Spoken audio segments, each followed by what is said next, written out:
Assalamu alaikum. I'm Rauna Ramis, and I would like to share my assignment presentation on preparing an ICT integrated lesson plan for the students of special educational needs.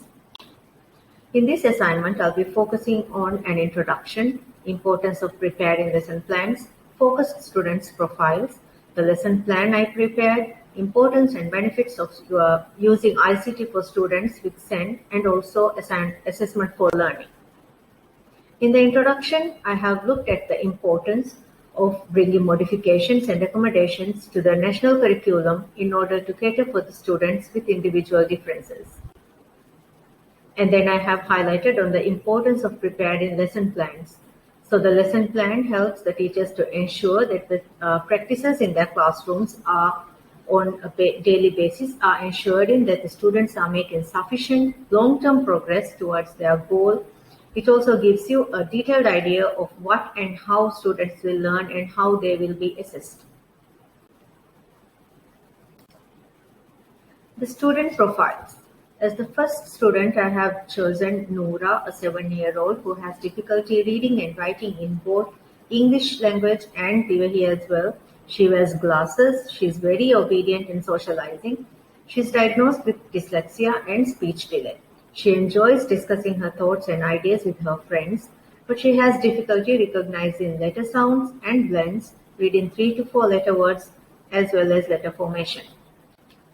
And the second student is Zeke, also a 7-year-old who has low attention span, a lack of interest in learning tasks, and difficulties completing them, diagnosed with learning disability.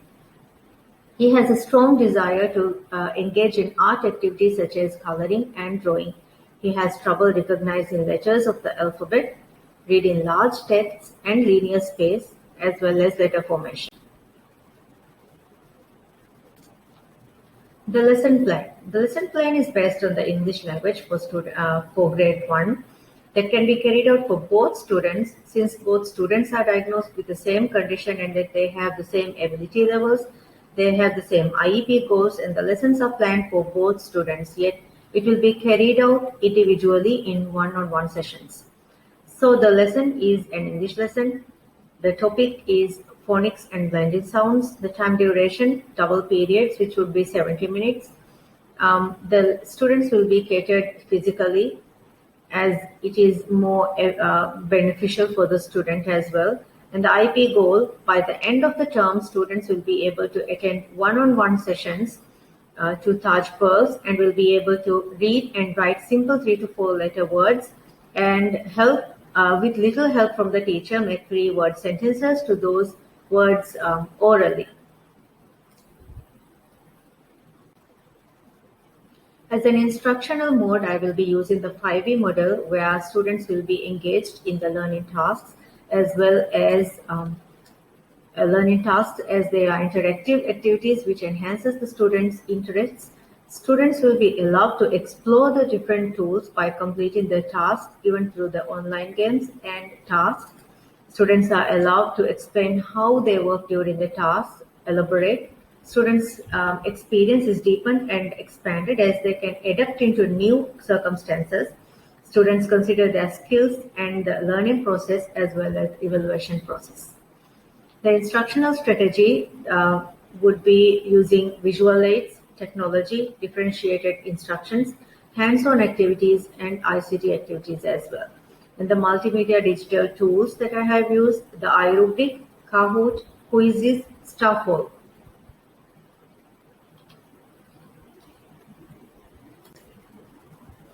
The learning outcomes and the indicators. The learning outcome for this lesson would be identify all the letters of the alphabet and their sounds and read some high frequency words. For this lesson, I have chosen 4 indicators. As an introduction activities, I have prepared tasks like singing jolly phonic songs, recalling letter sounds and letter sounds, using letters and picture cards, a little game on Kahoot, to choose the correct beginning letters, to mold clay and make letters, write letters on the table using their fingers and make the sounds, and also to draw one thing that begins with the that begins with those letters, as the teacher can dictate the letters. As a main activity, word machine game will be played. It's an online game where the students can choose the vowel sound by clicking the letter, and then when you press on the play button, a word will appear, and with the help of the audio sound, student can drill along using the letter blended sounds. So this activity can be practiced using different middle vowel sounds as well. After that activity, teacher can play along with the student so that the student is guided on how to use the blending sounds to read the words. Teacher can encourage students to drill the words and then to click on the star when the word is being read correctly. This activity could be given as a practice work from the students, so that the student gets familiar with the online game as well as the blending sounds. While the students is a task, students need to be encouraged to work independently so that the student becomes more confident. As an evaluating task, students will be given an individual quiz on quizzes. Students can be evaluated using that quiz. Students need to answer the multiple choice questions in the quiz. As a closure activity, we will be reflecting back on the make a match game and then check on how many words students are able to identify and match. Later, students could be asked to write the words when the teacher dictates. This would be to check how well the student understands the blended sounds. If the student's performance does not meet the learning objective, students will be retaught the same lesson using a different strategy and then re-evaluated. The marking rubric.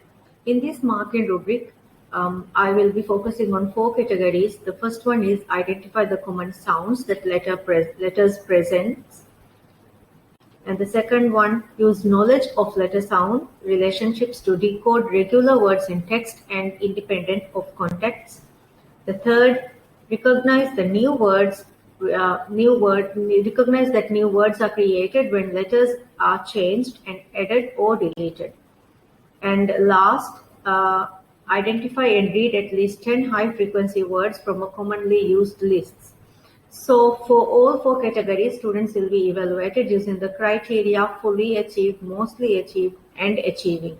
So as I mentioned before, if the student does not meet the performance, students will be re-evaluated after teaching them again using the different strategies.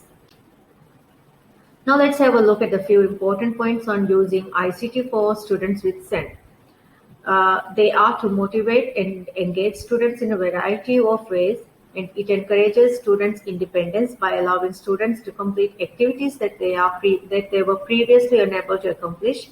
Symbols and pictures to help them understand what they are reading. Graphics can be used to encourage writing, and illustrated overlays can make writing more available. Hand-eye coordination. So based on what I have learned, I agree that using information and communication technology in our classrooms is the best way to accommodate the students with individual differences. While it might not be appropriate at all times, this encourages students with special needs to think beyond the box by giving them the ability to gain trust and self-esteem. Thank you. Good night, everyone.